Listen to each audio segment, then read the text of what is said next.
Ya, Assalamualaikum warahmatullahi wabarakatuh. Kami dari kelompok 4 yang beranggotakan saya Agung Surya Dharma, Arini, Retno Wido,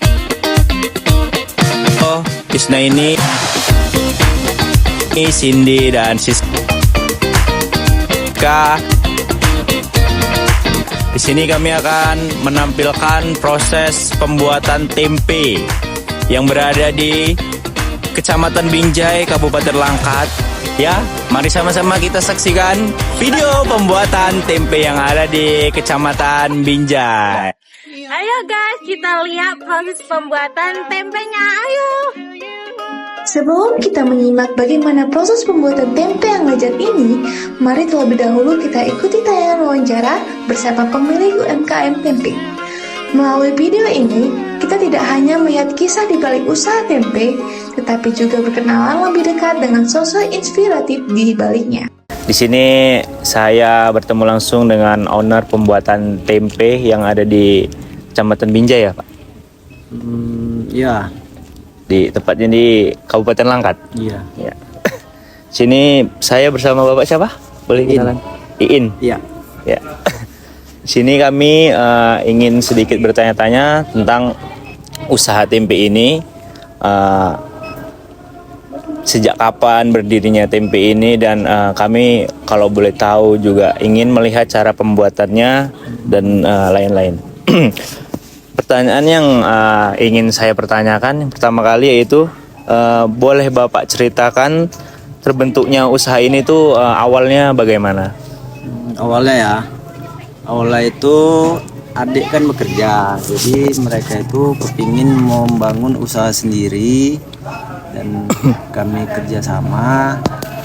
Terbentuklah ini secara ya nggak langsung buat gedung apa ini enggak, dari kecil, dari mulai di dapur, dari mulai 25 kilo sampai sekarang ya alhamdulillah bisa lebih gitu kan. Berjalannya itu ya berangsur-angsur lah, namanya kita punya usaha itu ya dari kecil ya kan, nggak mungkin langsung besar. Termotivasinya itu kita membuka lapangan kerja ya untuk ibu-ibu sama terutama ya di keluarga lah yang menganggur untuk meningkatkan ekonomi. Berapa lama udah menjalani usaha ini, Pak? 2 tahun. 2 tahun ya, Pak. Baru 2 tahun. Kemudian ada sesuatu yang membedakan tempe ini dengan tempe lain? Beda. Bedanya itu kami ini peragian kering, terus kulit arinya itu total kita saring jadi murninya itu kacang. Kacang murni ya kan. Terus sama label kita pun bermerek. Nama tempenya itu Jaya Bersama, jadi disingkat itu JB Ya. Udah bersertifikasi halal ya, Pak? Iya udah. Kalau boleh tahu juga berapa kilo dalam sehari untuk produksi tempe ini, Pak? Kurang lebih sekarang masih di 150 kilo Perharinya? per hari.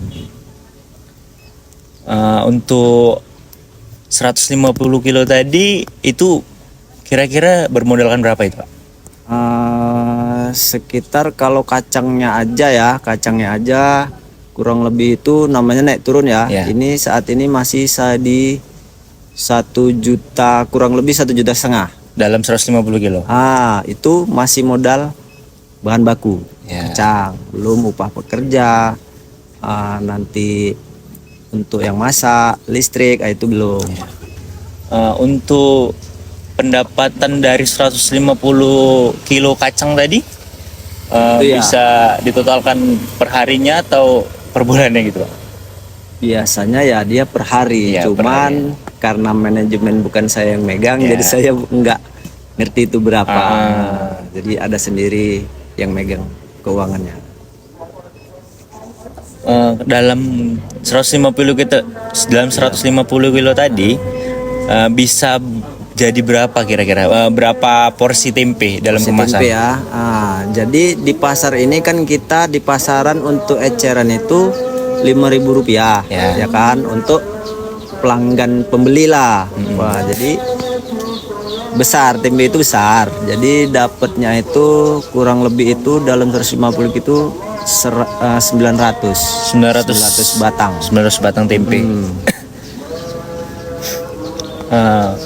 Dalam usaha kan namanya merintis ya Pak. Ya. Bagaimana Bapak cara memperkenalkan produk Bapak ini ke pasaran? Apakah emang udah terkenal kian atau emang kan dari awal gitu? Belum. Itu mengenalkannya itu kita di Pajak Binjai. Di Pajak Binjai. Jadi ke tempat apa namanya ya, meja-meja itu penjual-penjual sayur. Nah itu kita tawarkan, alhamdulillah mereka mau. Itu tempe itu kita titip. Ya, pertama nitip ya Pak. Besok baru kita kutip uangnya, taruh lagi yang baru. Untuk menjaga kualitas agar tetap terjaga itu apa ini Pak? Kunci dari penjagaannya itu? Kualitas yang harus dijaga ya, Iya. terutama hati. Karena apabila sesuatu hati kita yang nggak bersih, tempe itu pun nggak jadi. Oh gitu ya. Itu semua di hati kita. Untuk bahan-bahannya itu Pak? Ya bahan-bahannya ya itu semua. Ya di awal mula kan kalau hati kita bersih, pasti kita pun nggak mau yang jorok-jorok. Nah kan gitu. Pasti bahan tuh harus bersih, higienis lah yang jelaskan. Tempat tuh harus bersih, nyaman. Nah itu mudah-mudahan tempe itu jadi. Tapi kalau kita lagi galau ya bahasa sekarang ya, lagi ada cekcok di rumah tangga, itu ada aja tuh kendala. Heran juga kan? Tapi nyata.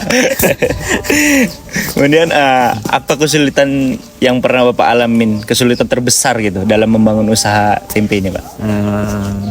Di modal terutama ya, dulu di modal. Tapi dulu ya namanya kita kepingin maju ya dari sedikit dulu. Beli kacang itu dulu awal pertama kali 2 goni. 2 goni itu berapa kilo? 100 kilo. 2 goni, besok beli lagi, besok beli lagi. Jadi yang udah dijual kita ambil uangnya untuk beli lagi. Ya, bertahap ya Pak. Bertahap. Menurut Bapak sendiri nih, hal apa yang penting harus diperhatikan jika orang ingin membuka usaha gitu Pak? Hal apa yang harus diperhatikan? Hal penting apa yang harus diperhatikan jika seseorang ini pengen buka usaha kayak seperti Bapak ini? Itu mental kita dulu ya. Iya. Mental kita tuh memang harus kuat dulu. Bukan cerita modal, tapi mental. Kalau modal itu kan itu mungkin nomor 2 ya. Keinginan yang jelaskan, keinginan, tekad dengan ketekatan kita, mental kita kuat, wadahnya memang terus kita buat, terus kemana pasarnya ini. Kalau pasarnya bisa luas, itu mudah-mudahan bisa maju. Tapi kalau pemasarannya itu sedikit ataupun kurang apa ya, itu nggak bakalan maju. Sama pasar memang. Ya. Jadi kayak kita bermental tinggi dan kemudian kita ngecek pasar. Ya ngecek pasar, mental tinggi. Nanti di pasar permintaan banyak, mental kita lemah, ya nggak bakalan berkembang juga. Apa mimpi terbesar Bapak dalam membangun usaha ini? Apakah Bapak ingin membuka yang lebih besar lagi atau pencapaian ingin mencapai sesuatu apa gitu dalam usaha ini? Pencapaiannya itu bisa membuka tempat-tempat untuk kita jadikan usaha lagi, apa namanya itu ya, mengembangkannya itu di tempat yang lain, kita buat lagi apa namanya, kayak cabang-cabangnya.